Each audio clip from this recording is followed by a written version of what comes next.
പുറത്തെന്തൊക്കെയോ വീഴുന്ന സൗണ്ട് കേട്ടിട്ടാണ് ഞാൻ വാതിൽ തുറന്ന് നോക്കിയത്. 2-3 ദിവസമായിട്ട് ഇവിടെ ഭയങ്കര മഴയായതുകൊണ്ട് ഞാൻ വിചാരിച്ചു മഴയായിരിക്കുന്നു. എന്നാൽ അത് മഴ ആയിരുന്നില്ല. ഞാൻ ഓടിപ്പോയി ഗൂഗിളൊക്കെ സെർച്ച് ചെയ്ത് നോക്കി. അപ്പോഴാണ് എനിക്ക് മനസ്സിലായത് അത് സ്നോ പെല്ലറ്റ്സ് അല്ലെങ്കിൽ ഗ്രൗപ്പൽ, സ്ലീറ്റ്, ഹെയിൽ ഇങ്ങനെയൊക്കെയാണ് ഇതിനെ പറയാന്നുള്ളത്.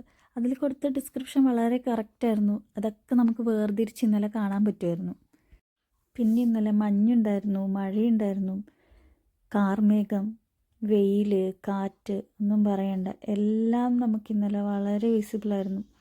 അത് ഒരു സ്പ്ലിറ്റ് ഓഫ് സെക്കൻഡ്സിലാണ് ഇങ്ങനെ ക്ലൈമറ്റ് ചേഞ്ച് ചെയ്തുകൊണ്ടിരുന്നത്. ഈ മഴയും വിശപ്പും തമ്മിൽ നല്ലൊരു ബന്ധമുണ്ടെന്ന് എനിക്ക് പലപ്പോഴും തോന്നിയിട്ടുണ്ട്. അങ്ങനെ ഞങ്ങളൊന്ന് പുറത്തേക്ക് ഇറങ്ങാമെന്ന് തീരുമാനിച്ചു.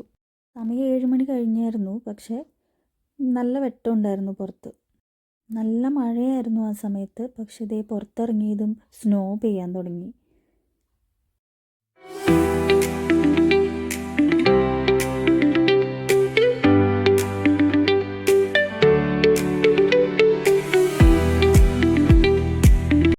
ഞാൻ അധികം അങ്ങനെ സ്വീറ്റ് ഇഷ്ടപ്പെടാത്ത ഒരാളാണ്. പക്ഷേ വല്ലപ്പോഴും പുറത്തിറങ്ങുമ്പോൾ നയഗ്രയിലുള്ള ലോക്മ എന്ന് പറഞ്ഞൊരു ഷോപ്പുണ്ട്.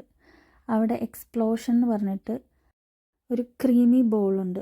അത് സ്ട്രോബെറി, ബനാന, പിന്നെ ചോക്ലേറ്റ് ക്രീം ഇതൊക്കെ വെച്ചിട്ടാണ് വരുന്നത്. നമ്മളൊരു 5 മിനിറ്റിനുള്ളിൽ അത് കഴിക്കണം, എന്നാലേ ആ ഒരു ക്രിസ്പിനെസ് കിട്ടുള്ളൂ. പിന്നെ കഴിക്കുമ്പോൾ നമ്മൾ ഈ പാനിപ്പൂരിയൊക്കെ കഴിക്കുന്ന പോലെ മുഴുവനായിട്ട് വായിലേക്ക് ഇട്ടിട്ട് കഴിക്കാൻ ശ്രമിക്കണം, അല്ലെങ്കിൽ മൊത്തം കുളമാവും. പിന്നെ പെട്ടെന്നൊരു ചിക്കൻ കറിയൊക്കെ ഉണ്ടാക്കി ഞങ്ങൾ ചോറൊക്കെ കഴിച്ചു. പിന്നെ ഒരു സിനിമ കണ്ടു. അപ്പോൾ അത്രയേ ഉള്ളൂ ഇന്നത്തെ ദിവസം. ഇനി വേറൊരു വീഡിയോ ആയിട്ട് പിന്നെ കാണാം. അപ്പോൾ താങ്ക് യു ഫോർ വാച്ചിങ്.